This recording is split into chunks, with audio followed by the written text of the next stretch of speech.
रहस्य भरा श्रीक्षेत्र को मु डॉक्टर विभूत रंजन आपण मानक स्वागत करुच्ची। आम ठाकुर श्री जगन्नाथ हेले रहस्यमय ठाकुर एवं सबुठारु रसिकिया ठाकुर। रसिकिया माने जेमती रसिक मनीष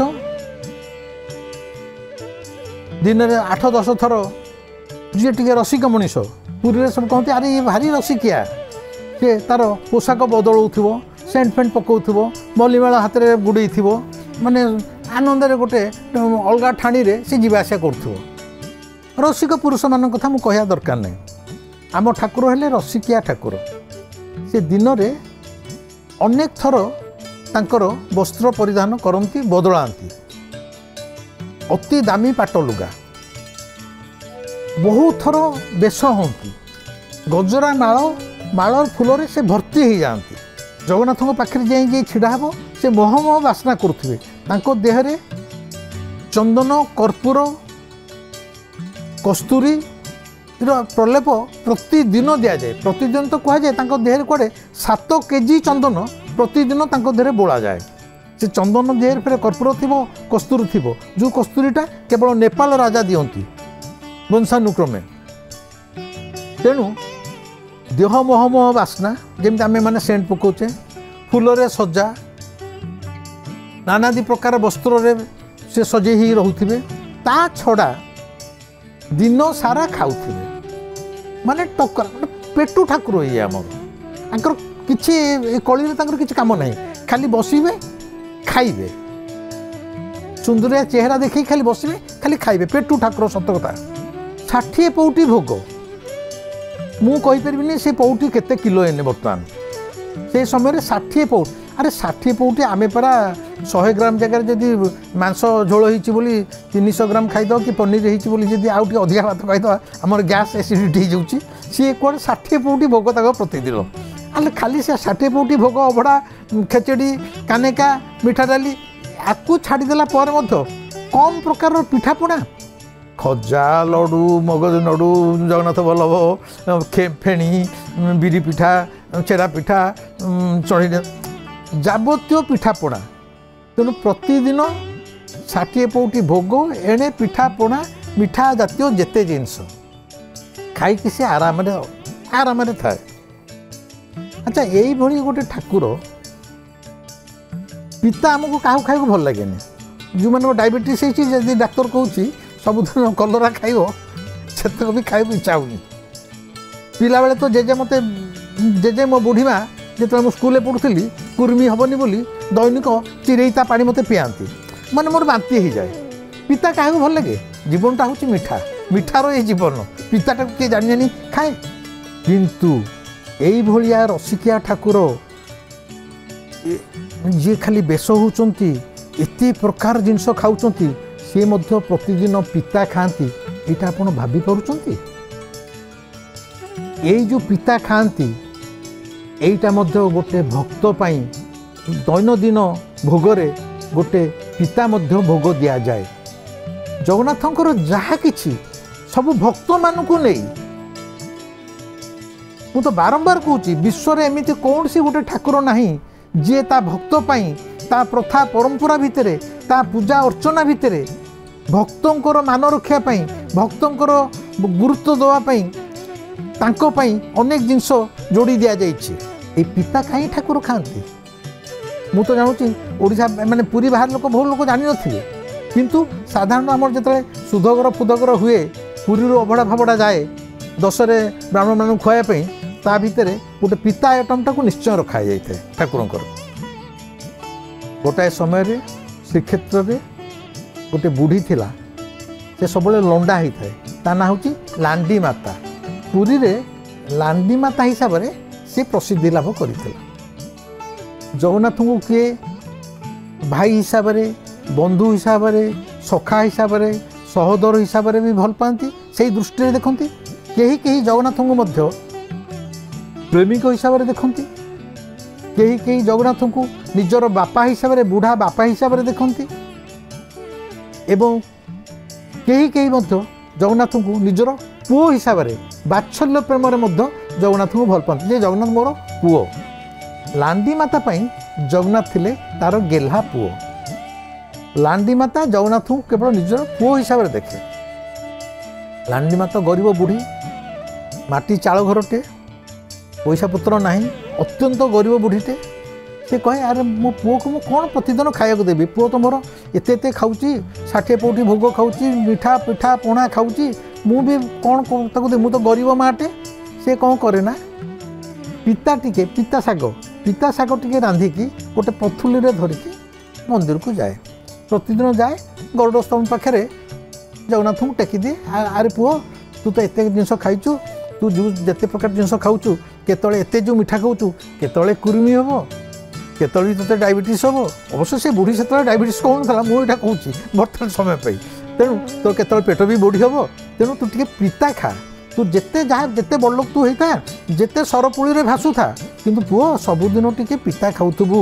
बुढ़ी कौन करना पिता रांधि गोटे पथुरे धरी ठुक ठुक ठुक चलू सबुदिन तो सामान जाएनि से दिन मंदिर दारोगा हाबुटारे पड़गला। दारोगा पचारा आलो बुढ़ी कौन जाऊँ तू ना मु पिता मो पुओ पाखु जाऊँ पुओ कहीं जाऊँ से हाथ में कौन धरचु ना मो पुओ को पिता देवी प्रतिदिन पिता तो मोठू खाए मु पुओ को पिता देवाक जाऊँ आ तो पुओ पाखु जाऊँ ए मंदिर भीतर कहीं पशु ना रे हे तू तो गोटे गंड मूर्खटे मो पुओ पूरा रत्न सिंहासन पर बसीची। दारोगा रागी जाए कहूँ बुढ़ी बहुत बड़ बड़ कथा कहूँ रत्न सिंहासन जी बसी से तो पुओ ना सी किए तू जाचु सी किए बुढ़ी पचारुची ना सी पूरा जगन्नाथ ना जगन्नाथ फगन्नाथ मुझे जानी सी मोर पुओ ना तो बहुत बड़ बड़ कथा तो पुओ रत्न सिंहासन तू ताकू नौ पिता सी तोठू पिता खाऊँ ना सबुदिन खाऊँ कहीं से पिता मंदिर भीतर को बाहर जिस के जापर कही से पथुलटा को भिड़ी देती बुढ़ी पाक आणिकी बाहर फोपाड़ी देती पथुटा भांगी जाइए पितारा डाली जाइए। बुढ़ी खूब मन दुखरे जी जहाँ को भल पाऊ जहाँपाई भल पाइबारे प्रेम गोटे जिनस नहीं सेटा जदि निजर पुओ पाखे हो कि पत्नी पाखे हो कि प्रेयसी पाखे हो न पहुँची पारला बाटे कौन सी एक खलनायक ताकू जदि नष्ट करदेला से जो आघात लगे जहाँ हृदय से आघात लगी से अनुभवी ही से कथा जाने। बुढ़ी अत्यंत मन दुखरे ता घर को फेरी आसी कांदी कटा करी से ता कुड़िया घरे शोई से दिन जमी ठाकुर भोग हवा कथा है ये है हो सारापर से दिन राति बुढ़ी जो कांदी ठाकुर स्वयं जगन्नाथ बुढ़ी पाखे आसिकी देखा देइचंती कुड़िया भितर चिंता लो माँ तू तो आज कहीं नहीं मत पिता देलुनी। बुढ़ी कहे अरे पुओ मुझे किंतु से दारोगा तो मत बाटू फेरदेला मो पथर को भांगीदेला ना देखे आ भर 2-3 दिन ता भर 2-4 दिन चली जाइए 2-4 दिन गला गुड़ाए खाऊँ मोर 2 दिन है पेट खाली गुड़गुड़ गुड़गुड़ गुड़ पेट नहीं नथा काटुची मो पेट कौन बोली कौन हो जाऊँ आ तू मत आज पिता आनी दबू मु पिता को अपेक्षा के रोचे कारण मु सब खाई सारा तो पिता टे खाईदेला मत टे भल लगे मोर आ गैस फैस हुए पेट काट कितु ये 2-3 दिन है मो पेट भीषण काटुची आ तू तो जानू मो कथा कहीं बुझुना तू मत काली पिता आनी जमीती दबू। बुढ़ी कही अरे पुओ मत सीना से छाड़े दारोगा ना से व्यवस्था मुझे करुच्ची। बुढ़ी पाखे ठाकुर देखादेला जा राजा पाखे पहुँचते स्वप्न राजा कहते अरे हे ए तोरी ये सहर में लांडी माता बोली मोर गोटे माँ अच्छी से प्रतिदिन मत आनिकी पिता दौला एवं ता पिता खाइले मु आराम टिके खरा बेले ढुलाए शुए मोर अभ्यास पड़ जाइए पिता आ पिता खाइले मो पेट गुरु हुए कि हुए काटेनि कि हुए किंतु ये 2-4 दिन है सी आसुनी से दारोगा ताको छाड़ूनी पिता मु खाई पारुनी तू बुढ़ी पाखक जाइकी तार व्यवस्था कर से जमी आसी मत प्रतिदिन पिता दब। राजा निद भांगी जाइए। राजा सका उठी मंत्री कहते मंत्री आमर ये किए गोटे लांडी माता बोली अच्छी ना आज्ञा ये सहर में केते केते बुढ़ी थे ए सहर में केते केते बुढ़ी थे मु कौ बुढ़ी के खोजी ना तेबे भी खोजा जाऊ कारण राति जगन्नाथ मत स्वप्न एक कथा कहते से बुढ़ीटी कुआड़े प्रतिदिन पिता नहीं कि मंदिर को जाए किंतु ये 2-4 दिन तले दारोगा से बुढ़ी की मंदिर भीतर को छाड़ीनी ताको अपमानित कर फेरी देछि से पिता पथुरी की फोपाड़ी देछि राजा कथा आदेश पाइला मात्रे समस्ते चर मैंने कर्मचारी मैंने खेदी गले सारा श्रीक्षेत्र गोटे एड़ेक सहर में गोटे बुढ़ी के कौन मिले से जहाँ बहुत खोजा खोजी कलापर से माटी कुड़िया चाल घरे लांडी मातार दर्शन मिली। मंत्री आसी कहते महाराज लांडी मातार संधान मिली। राजा निजे स्वयं चली चली लांडी माता घर जाई पहुँचते। लांडी मातार पाद तले लम्ब ही पड़ जाते। राजा कहते माँ तू एते धन्य मु ठाकुर को एते डाकुची ठाकुर एते व्यवस्था करुची। आज जदि ठाकुर को मु स्वप्न देखिपाइली सेटा केवल तोरी पाई तोर भल पाइबा बदल रे आज ठाकुर भी मत आज स्वप्न देखा देइचंती। बुढ़ी किसी बुझीपानी बुढ़ी कहूँ अरे पुओ कौन है बुढ़ी आखिर समस्ते पुओ। राजा कहते तू माँ जो पिता नहीं दौलु से दारोगा तोते अटकेला बर्तमान जगन्नाथ चाहूँगी प्रतिदिन पिता खायापे पिता न खाइले से शांति सोई पारुना तोते आज मुझे कहली प्रतिदिन तू पिता नहीं कि जगन्नाथ को अर्पण करू तोते आज कहीं रोकी पारे ना।